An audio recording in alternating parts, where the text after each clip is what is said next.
Welcome to the Deep Dive, listeners. Today, we're really going deep, diving into a career path you might not hear about every day, router operator. Router operator. That's an interesting choice. Right, it's not your typical office job, that's for sure. But think about it. Ever wonder who crafts those intricate designs on furniture?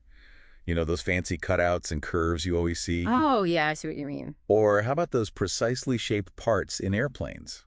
It's all thanks to router operators. They're kind of like the unsung heroes of manufacturing. I can see that. Most people probably wouldn't even think about it. They just see the finished product, not the skill that goes into making it. Exactly. And that's where our deep dive comes in. We're lucky to have some awesome insights from RoleCatcher, this career development platform, to guide us. Sounds interesting. What have they got? Well, first off, when I hear router, I'm thinking Wi-Fi, right? Like, Yeah. not the most thrilling image, Yeah, me too. Not very exciting. right? But RoleCatcher totally changed my perspective. We're not talking about your home internet here.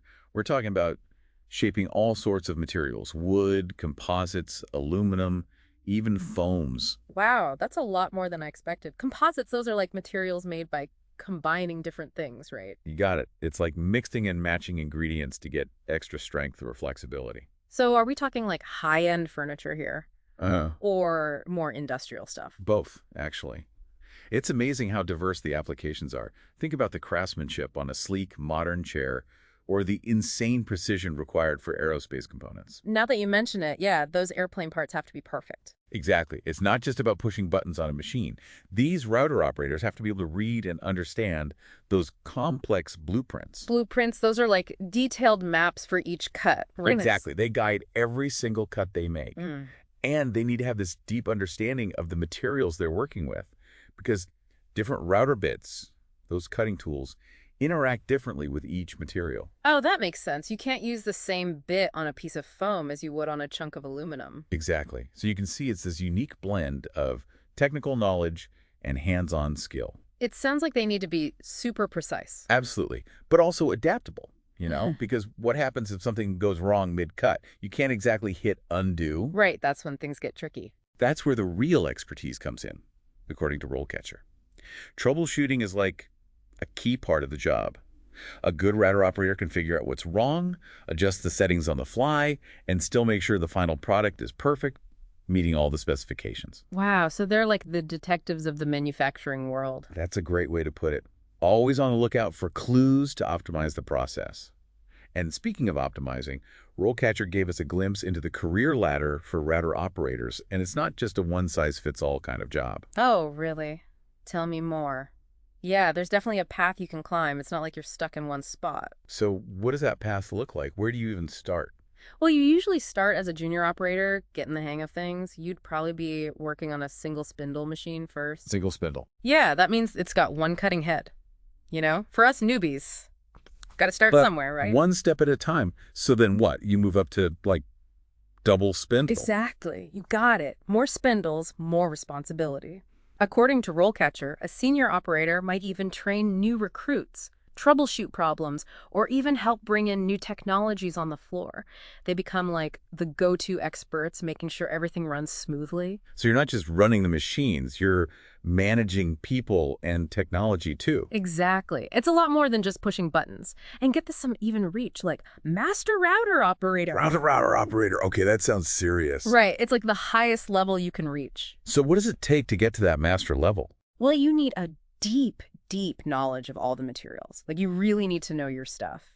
And advanced blueprint reading is a must. No more basic maps. You've got to navigate the complex stuff. Makes sense. You're like the master architect of router cuts at that point. Exactly. And then there's programming. You'd be programming those computerized routers to make those super intricate multi-step cuts. That's where the real magic happens. It's like the perfect blend of technology and craftsmanship. 100%. Okay, so let's say someone listening is like, all right, this router operator thing sounds pretty cool. What are the top things they should know if they want to try out this career path? Well, first things first. Hands-on experience. You've got to get your hands dirty, literally. Look into vocational schools, apprenticeships, anything where you're actually working with the tools and the materials. Right, you can't learn everything from a book. Exactly. No substitute for real experience. But of course, you'll eventually have those job interviews. And RoleCatcher had some interesting tips on that, too. Oh, yeah. Like what? Well, it's all about showing you're not just some button pusher, you know? You need to prove you understand the ins and outs of the job. Show them you're a router whiz. Exactly. Be ready to talk about the different router types, your experience troubleshooting tricky situations, even the difference between a plunge router and a fixed base router. So knowing the lingo is key. Definitely. It shows you've done your homework. No, beyond just those router operation specifics, are there any other skills, transferable skills that could be helpful in this career? Skills that translate to other industries too. Oh, for sure. Problem solving is a big one. You're constantly analyzing situations, adapting, and finding solutions on the fly. Right, because things don't always go according to plan. Never. And attention to detail, you need that for those blueprints, that's for sure. Every tiny measurement matters. And of course, let's not forget teamwork and communication, especially when you're in a busy manufacturing environment. So you're not just learning a trade, you're gaining skills that can take you anywhere. Exactly. It's like a hidden advantage. Now, speaking of advantages, we can't ignore the big question that's probably on everyone's minds. The elephant in the room. Or should we say the robot in the room? Exactly. Automation. RoleCatcher really digs into how automation is changing things for router operators. What are your thoughts on that? Robots taking over, or is it more complicated than that?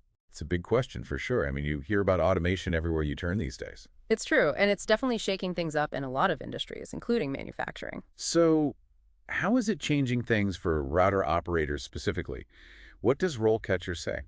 Well, they talk about how automation is bringing in some seriously impressive machinery. Imagine routers that can handle multiple cuts at once, switch tools all on their own, all with very little human intervention. Wow, that's pretty wild. So what does that mean for someone who wants to be a router operator? Are those hands-on skills like becoming a thing of the past? Not necessarily. RoleCatcher really stresses that while automation is changing how things are done, it's also opening up some cool new opportunities. Oh, really? In what way? Well, think about it.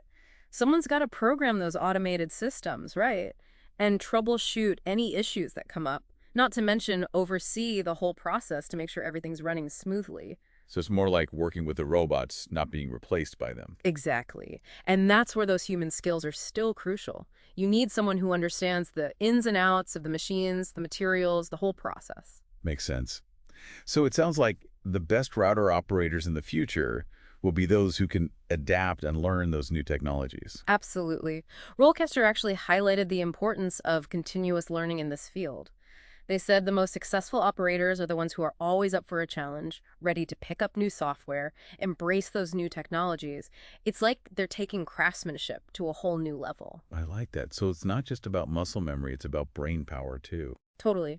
And RoleCatcher actually gave some great resources for people who want to learn more. They mentioned things like professional organizations like the Society of Manufacturing Engineers and the Precision Machine Products Association. Oh yeah, those are great for networking and staying up to date on all the latest and greatest. Oh, exactly. You can connect with people in the industry, find out about training programs, that kind of thing. It's like a community of people who are passionate about this stuff. I love that. Yeah. Now, I also noticed RoleCatcher had this cool section on adjacent career guides. What's that all about? Oh, yeah, that's cool. It's basically saying, hey, if you're into this type of work, here are some other paths you might find interesting too. So if you start with router operation, you don't necessarily have to stay there forever. You can branch out. Precisely. They mention things like slitter operator, sawmill operator, even laser cutting machine operator. It's all about recognizing those transferable skills you pick up along the way and how they can open doors to different but related fields. It's like you're not just learning one job, you're learning a whole set of skills that can take you in all sorts of directions. Exactly. And it keeps things interesting. It definitely does. Well, as we wrap up this router operator deep dive, what's the one big takeaway you want our listeners to remember? That's a good one. I'd say if you're looking for a career that's hands-on, technical, and always evolving, and you're not afraid of a little hard work, don't write off router operation. It's a field with a bright future. Well said. And for our listeners, remember, as technology keeps advancing, who knows what awesome new opportunities will pop up in the world of router operation. The future is out there, just waiting to be shaped. Until next time, keep on learning, keep on exploring, and we'll catch you on the next deep dive.